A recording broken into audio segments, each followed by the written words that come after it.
Welcome back to the Nutrition Made Simple podcast. At Healthy Steps Nutrition, we believe something as fundamental as nutrition shouldn't be complicated, which is why we focus on a simple, habit-based approach. We know that becoming the best and healthiest version of yourself isn't just about following macros, a meal plan, or killing yourself at the gym. You have to look at a holistic approach, looking at stress management, sleep, mindset, lifestyle, support system, and of course, exercise and nutrition. I'm your host, Nicole Coyne, registered dietitian and founder of Healthy Steps Nutrition, CrossFit HSN, and HSN Mentoring. I'm also the author of the Healthy Kids Cookbook, 100% kid-approved recipes the entire family will love. You can find it on Amazon. In this podcast, I am going to teach you how to take one step at a time to becoming the healthiest version of yourself. Today's podcast guest is Kayla Pollock. She is a registered dietitian. She also is on our mentor team. So she helps with coach development. She owns a gym as well. So not only does she help the coaches on our going through our mentoring program, she is a coach herself. She coaches classes. Her and her husband own Radiant Fitness and Nutrition, where they combine nutrition and fitness and help people in the greater Chicago area. I'm so excited to have her on today's podcast. She actually did a continuous glucose monitoring experiment herself. And today we talk about some of the common myths around blood sugar management, some of the questions that get asked, some of the big things, and why people should care about their numbers, why you should get your blood work done so that you can track trends and see where you are in this sickness to fitness continuum. So, I really hope you enjoy this conversation with Kayla, where we talk all about understanding your numbers and what she learned from her own personal continuous glucose monitoring experiment and what we have learned as we've started to onboard clients to do nutrition, coaching, and accountability with continuous glucose monitoring. Enjoy this conversation with Kayla. Kayla, welcome to the Nutrition Made Simple podcast. Oh, thank you. It is so great to be back. I think, is this the first time you've been on this podcast? You've been on the Grow podcast a bunch of times with coach development, but I think this might be the first episode with you. I think you are absolutely right. So yay, I'm super excited to be here for the very first time guesting on Nutrition Made Simple. So just so people understand your background, you are super involved with the other company, with HSN Mentoring. You lead up coach development. You are the CrossFit preferred nutrition course. When people sign up for that course and they work with a dietitian for 3 months, you are the person, you are the dietitian that they work with. You have been involved with CrossFit for a long time. You're a coach, you're an athlete, you're a mom. Like, you can see all of these different lenses, which is really great. And we're just thankful to have you on our team helping with coach development, the CrossFit preferred course, and now talking about something fun that we've added with HSN HQ.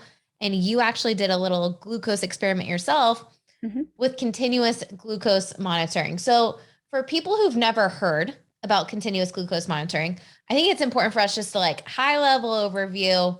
What are we looking at with continuous glucose monitoring? Like, people that hear blood sugar monitoring, naturally go down the path of, oh, you must have diabetes, because that's historically where people focused on blood sugar was if you were pre-diabetic or diabetic and going down the road of all these different chronic diseases that are the result of uncontrolled blood sugar.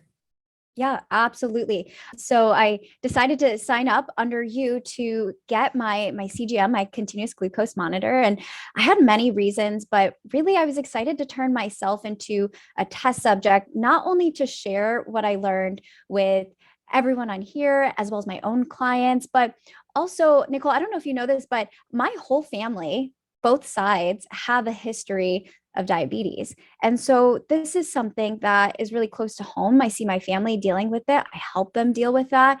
And so it's been really eye-opening. And I was honestly curious to see how my body was reacting, knowing the family history that I have. So we'll definitely dive into some of the things from your personal experience later in this podcast episode. And I'll tie in some of the clients that we've been working with who had, kind of uncontrolled blood sugars when they first started. So we'll have some interesting experiments to talk about towards the end. But I want to talk a little bit about like what are the blood markers? Diabetes affects a lot of people. 1 in 10 people have diabetes. 20% of those people do not know they have diabetes. And 1 out of every 3 people have diabetes. It is one of the top healthcare costs of all different things is diabetes management and control, having to give yourselves insulin or pills and all these different things to help control diabetes. Yeah, absolutely. I think let's kind of start at how do we even know if someone is diabetic? Well, it starts with annual blood work, and they're really looking at only two things. They're looking at A1C, which is the average of your blood sugar management in the span of 3 months, as well as one data point looking at your fasting blood sugar. So they tell you not to eat 4 hours before. So don't eat past, it's usually 7 o'clock the night before, and then you come in and they do a test.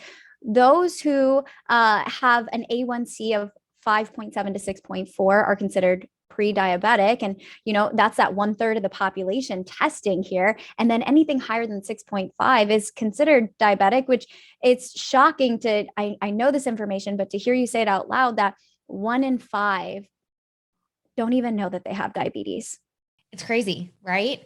And I think the truth is, most people listening to this podcast don't get annual blood work per year because it's not convenient or for whatever reason, and we don't get it tested. I mean, I've gone a couple years before with not getting blood work done. And I think we get so busy in the routine, or we don't have an annual checkup for them to order the blood work, or that paperwork sits in the car, or we're scared of needles, so we don't get the blood work. I mean, there are so many different reasons why people don't get blood work, but I think it's really important to understand where you are at to take control of your health. And the things that we're talking about today, you don't need to do all of these things. You don't have to wear a continuous glucose monitor to implement some of the tips we'll talk about at the end. But I think it is a great way to invest in yourself to figure out where you're at, how your body responds to different things, and what you can do to help prevent chronic disease. Because the truth is, when we look at the leading causes of death in the US, so many of them, 9 out of the top 10, are either caused or worsened by elevated blood sugar, by diabetes. Like, if we think about that, that is mind blowing. If we were able to get our blood sugar under control, we would be able to live longer. Absolutely. I think it's easy to forget because like we've started this, when people think blood sugar, the first thing that they think about is diabetes, but there's so much more to that story, and so much more for those who don't know and are not taking the proper actions to manage that blood sugar, whether they're diabetic or not. High blood sugar levels, chronic elevated blood sugar, can lead to other risks that increase our likelihood of heart disease, stroke, kidney disease, vision problems, neuropathy, having that nerve damage, which often comes as like tingling in our fingers and our toes. And it just becomes expensive, and it becomes a thing. One of the quotes I love is, if you don't invest in your health, you'll be forced to invest in your illness later on. And that's exactly what we're looking at. I mean, I can tell you from personal experience working in the hospital, the people that would come in week after week after week were the people who had uncontrolled diabetes and got a cut. And then they didn't realize they had a cut on their foot because they had neuropathy, and then it would get infected and gangrene. And then they have amputations. Then their kidneys start having issues. They're on dialysis.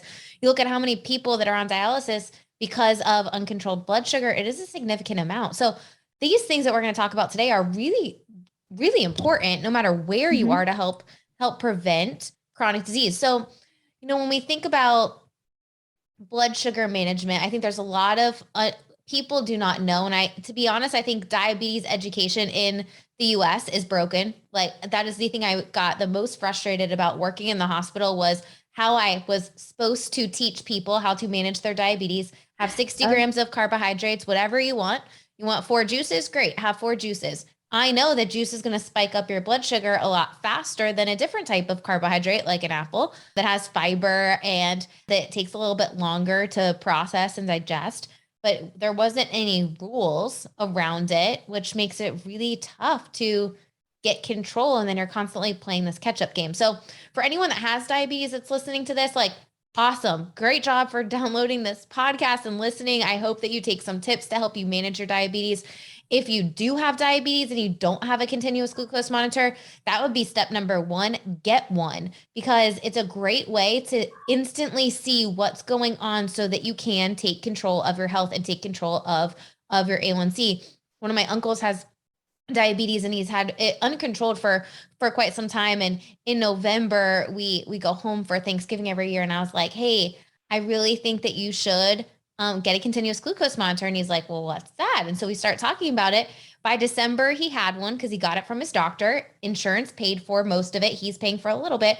But 4 months later, his blood sugar is almost down to normal now. Like the pre-diabetes state under 6.4, because he is able to make educated decisions on what he is eating and understands exactly what's going on inside of his body. And he's not having to prick himself, which honestly doesn't feel good. I don't know if you've ever done that before, but I don't like that. So normal blood sugar. If your blood sugar is normal, what does normal mean and what causes it to go up? I'd love for us to spend a couple minutes talking about this. Yeah, I say we'll start with the fasting, right? Those who wake up after not eating for a few hours, we should expect to see blood sugar, if they were to prick their finger or they have their CGM, anywhere from 70 to 99 milligrams per deciliter.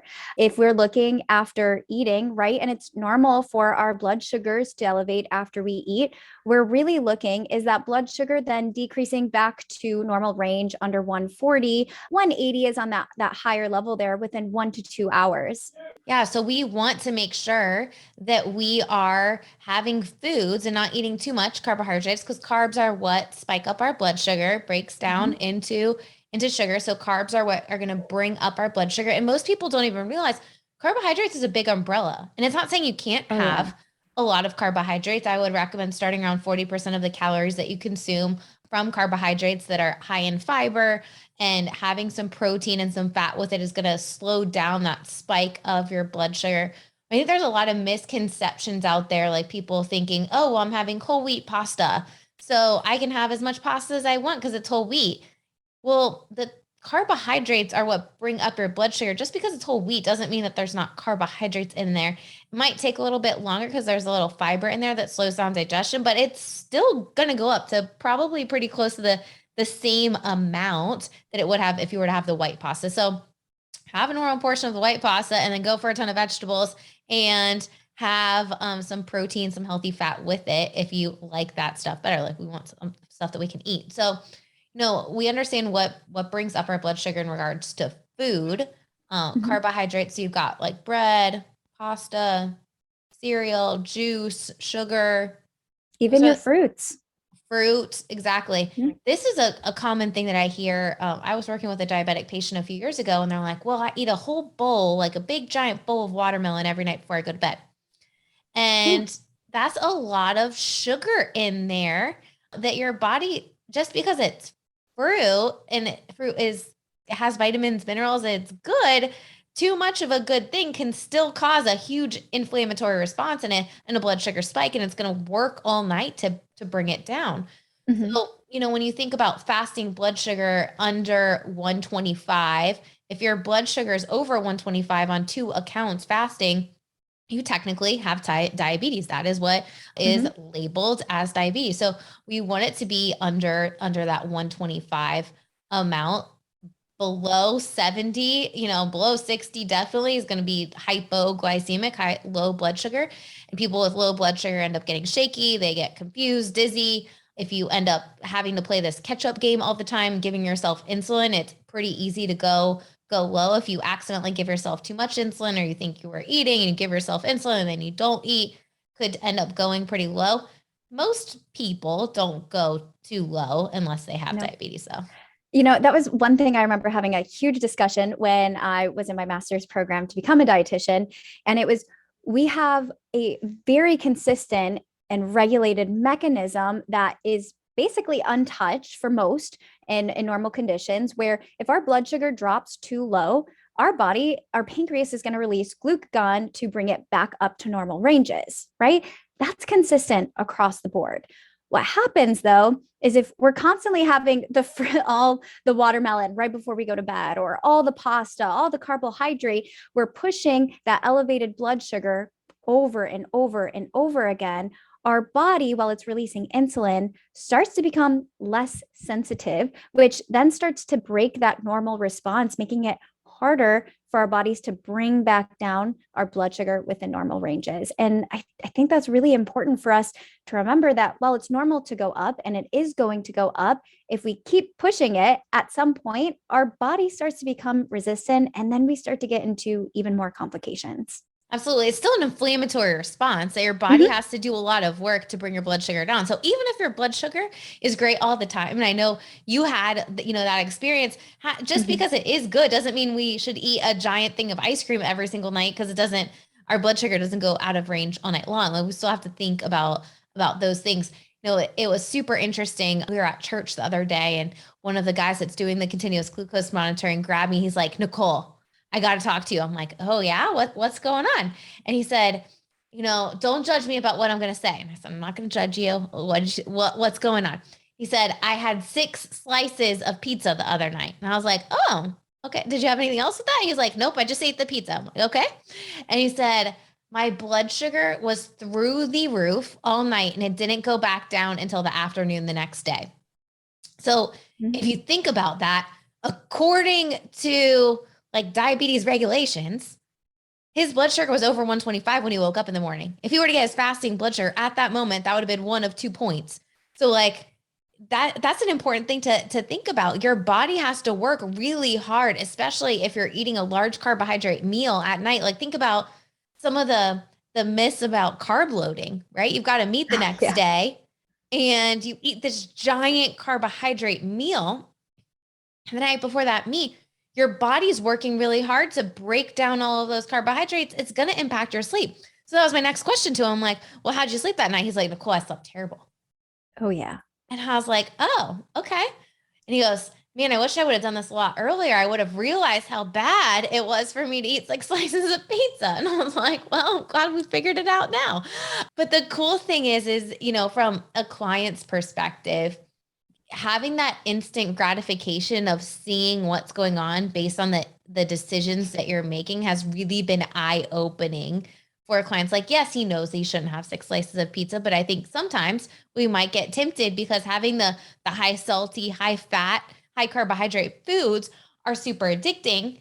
And then we forget, hey, we should stop right now. Instead, our brain is like, "Oh, give me more, give me more." And if you have more educated decisions, you could probably make a better, healthier choice.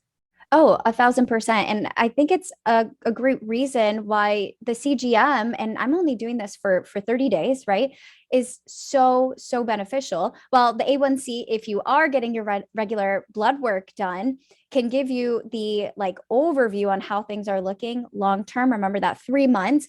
But it doesn't tell me that, hey, when I ate 6 pieces of pizza, I didn't sleep well, and it really messed with my blood sugar for a long period of time.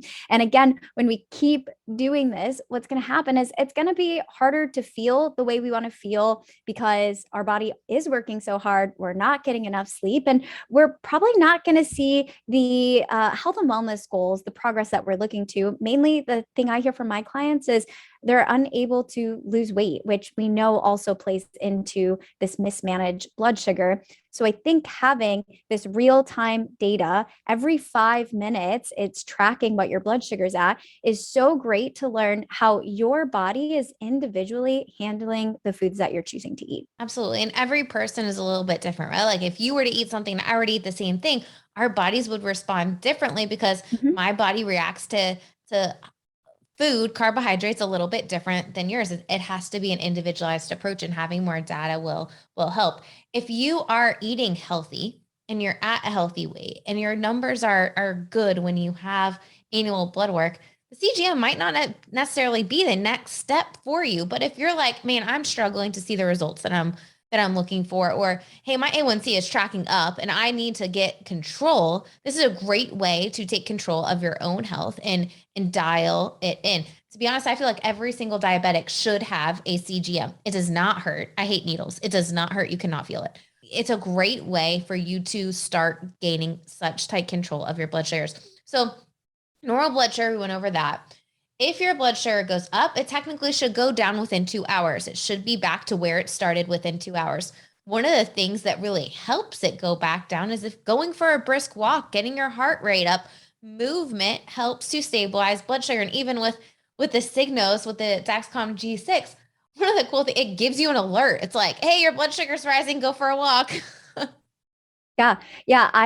I always tell my clients one of the best things you can do to improve glycemic control or your glucose control and overall digestion is going for a walk. And also it's really great to get outside, helps with stress management. But I actually tested this. I had a meal that I knew what, not a meal. I had trail mix, which let me tell you, this trail mix is like 90% chocolate. So I had chocolate, Nicole. I knew it was going to elevate my blood sugar because I had already tested it.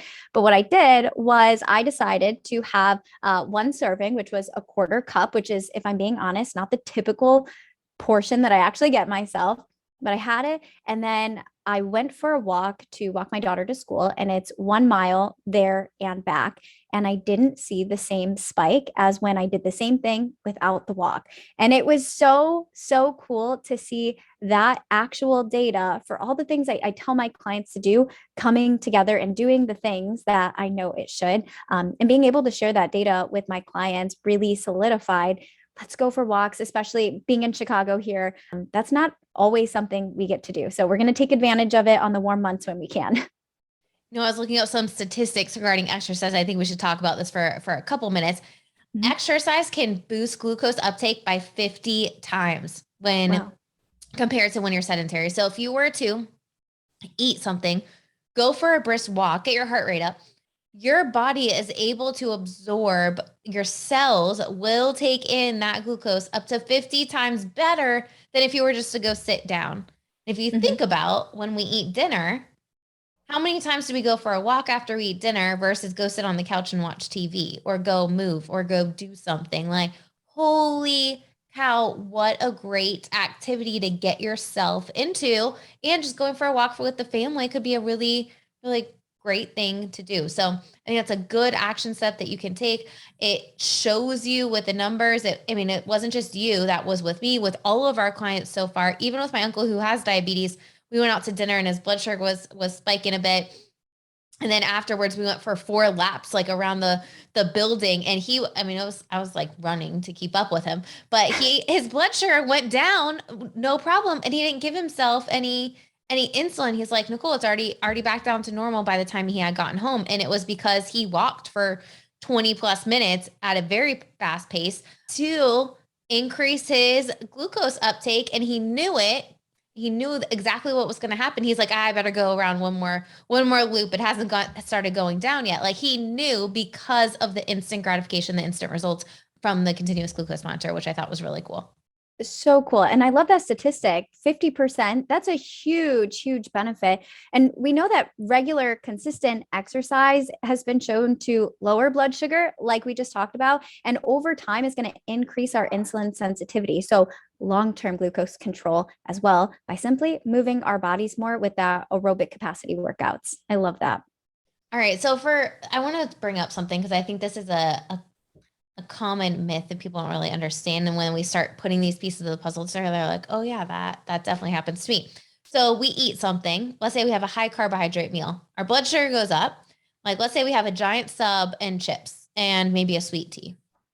Okay. I think I would be falling asleep after that. But let's say we have that. Our blood sugar goes up. Our body secretes a lot of insulin. We don't have diabetes. We have our blood sugars under control. It's pushing out a ton of insulin because it's like, hey, your blood sugar is way higher than it normally is.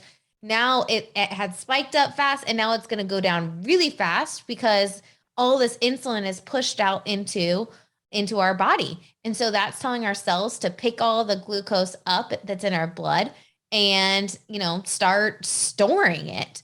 So people don't realize sometimes, oh, well, if my blood sugar goes up and my body just does its thing to bring it back down, I'm totally fine. Well, it's kind of like overusing your car, right? Like, you constantly are pushing the envelope. Your body at some point your pancreas is going to be like, hey, I'm tired. I need a break. I can't do this anymore. like Mhm. hence type 2 diabetes. Yeah. Yeah, absolutely. And that is that like chronic overuse, like overusing the car. I love that.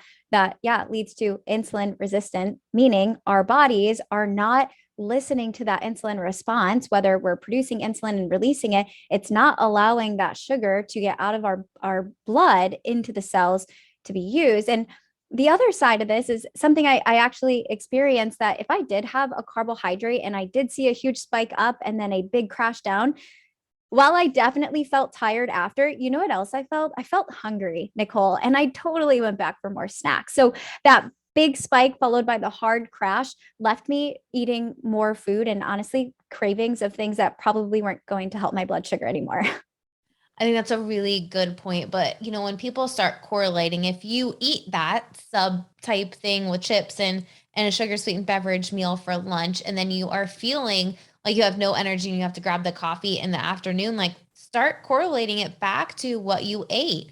One of the cool things that we do with the CGM is looking at dinners. And a lot of times that's where we have to do the most work with clients is our dinner. And when they come to the own conclusion of, man, my blood sugar was elevated for a lot of the night, especially if we were drinking alcohol. Like, holy cow, blood sugar was up. And because I ate carbohydrates and I consumed alcohol, and our body breaks down the alcohol first and doesn't break down the carbohydrates until the alcohol is done, we end up having a blood sugar that's elevated throughout the night. And some people have the opposite problem, right? Like the blood sugar goes super low when they drink alcohol. But either way, it's not helping our sleep. It is definitely not helping the sleep. So I think that's something that we really need to think about.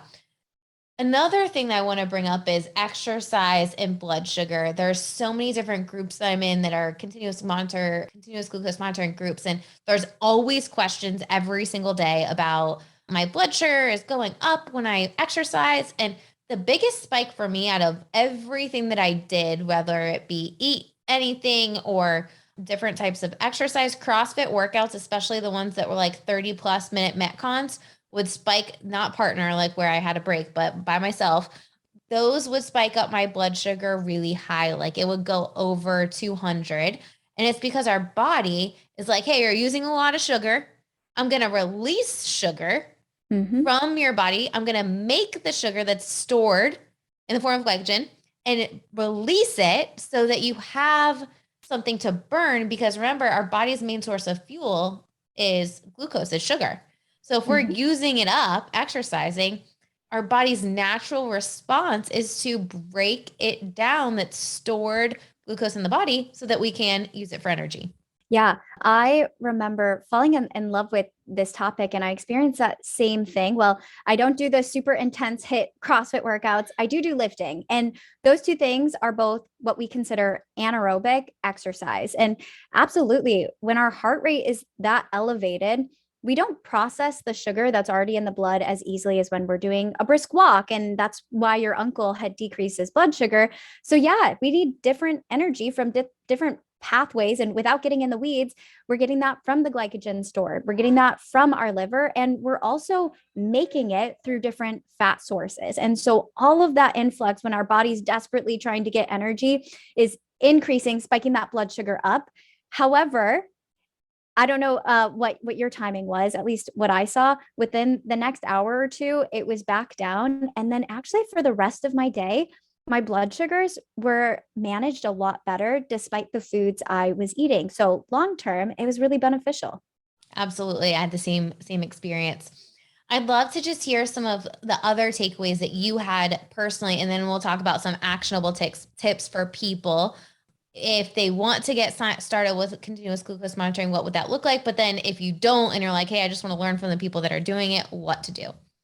Mhm. Yeah. So this experience has been eye-opening. And let me preface all of this with I'm a very healthy individual. I do resistance training. I focus on Olympic lifting. I work out 4 times a week and I'm active outside of that scheduled activity. And I'm also just a balanced eater because I mean, I went to school for this. I naturally do that really well. And I'll give you an example.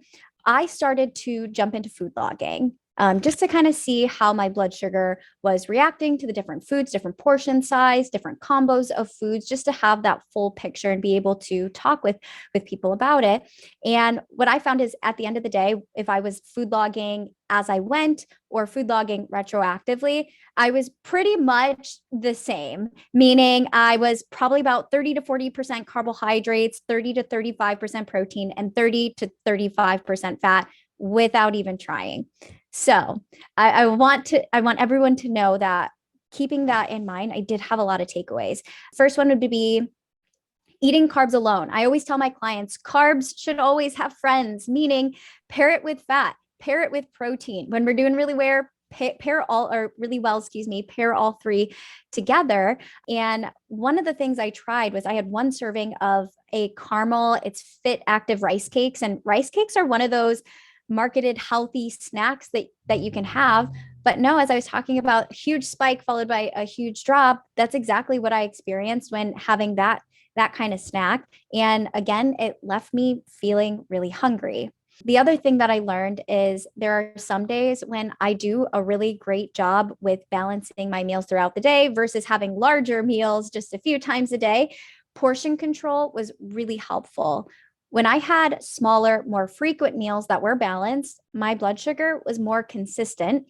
But when we think about it, it makes sense. When I'm not over consuming or overloading my body with a bunch of energy all at one time, it's easier on my body to break that food down and use it as an energy source, unlike those big meals where I'm definitely over consuming all at one time and probably eating a little bit too fast because I was hungry. I think those are some really good takeaways from the clients that we've worked with. I think for them, it's been the accountability of not, tracking their biometrics once a month, but really seeing what's going on like in an instant, right? Well, really within 5 minutes of them eating and starting to see the trends.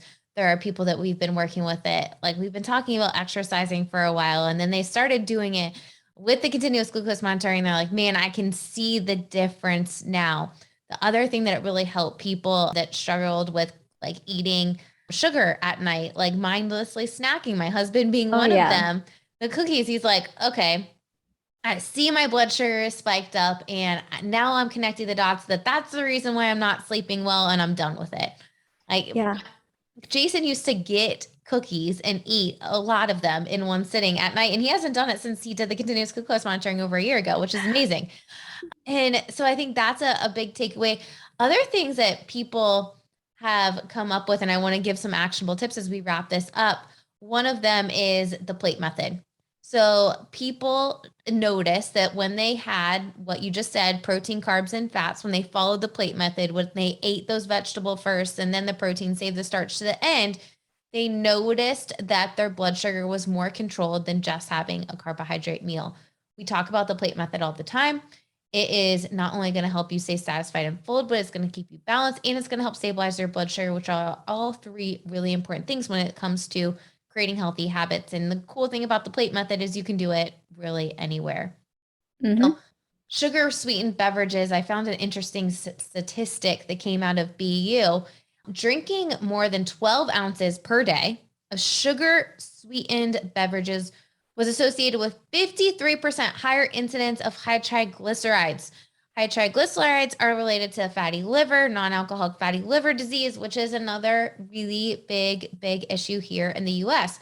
So, I think this is an important thing to think about. Like, what are you drinking? Are you going to Starbucks and getting all of the loaded sugary drinks? Are you going to another coffee shop and getting loaded drinks? Or are you getting a latte with almond milk?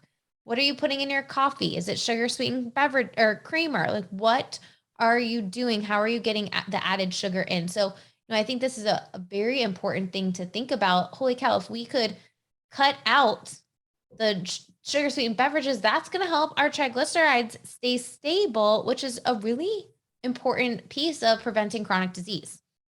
Absolutely. I think I get the question a lot when I bring up sugar sweetened beverages and I say added sugar, which gets confused with carbohydrates and all of that. The AHA recommends no more than 6 teaspoons a day of added sugar for women and 9 teaspoons a day for men.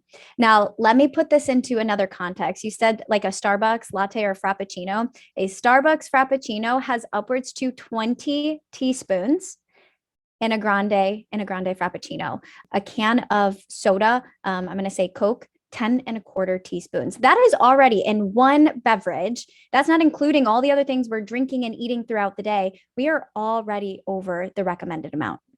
Most people have no idea what they are actually consuming, and it's taking some time to look at the labels. When we talk about teaspoons, it could be tough to know, okay, well, my thing says grams. So what does that mean?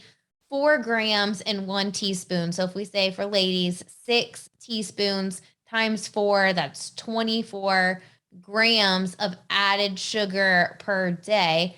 But again, going back to the watermelon story, that doesn't mean like, okay, well, it has natural sugar, so I can eat as much as I possibly want. Have a banana, no problem. Have some, a serving of watermelon, but don't load up and have the entire watermelon in one sitting.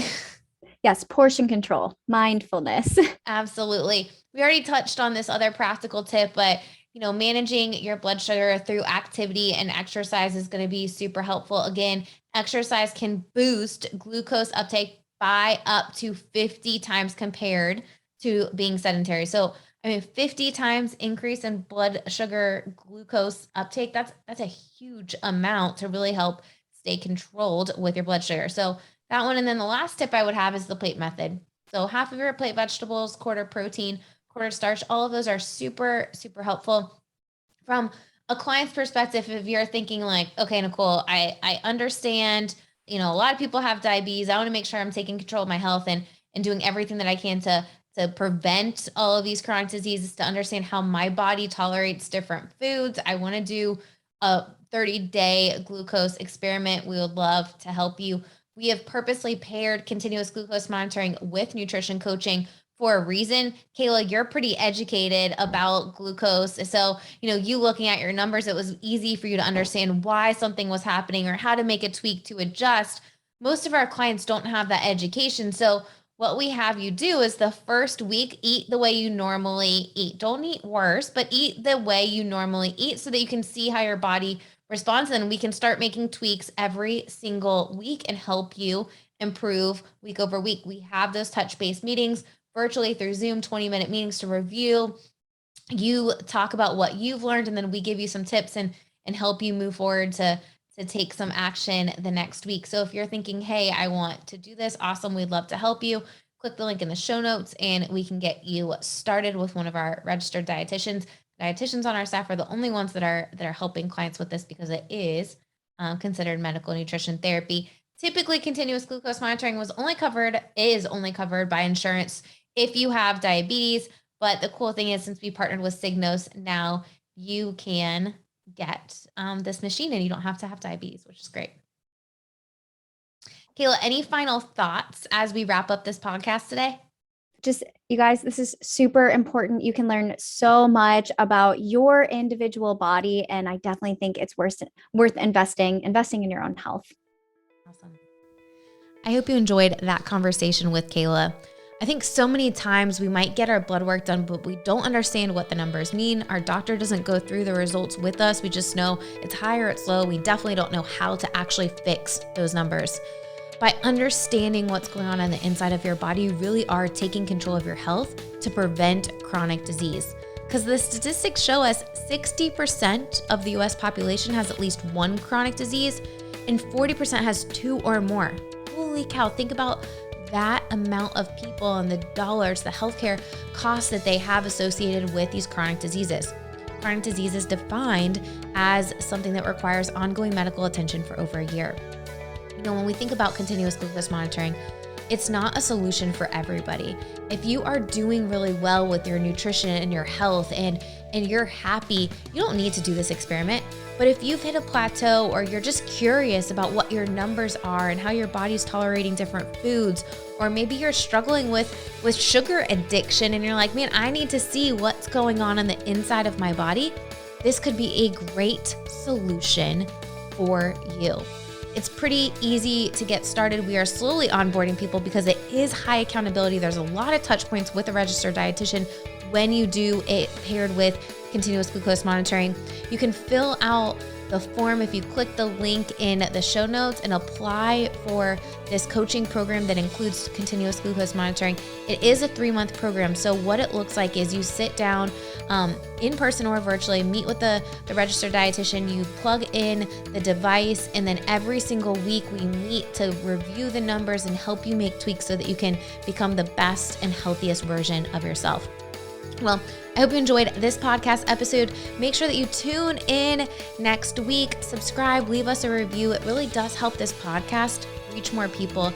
And here at Healthy Steps Nutrition, our goal is to help people make health a way of life, one step at a time. And we know that if people hear this information and get these tips, and they most importantly take action on it, they are going to become a healthier version of themselves, one step at a time.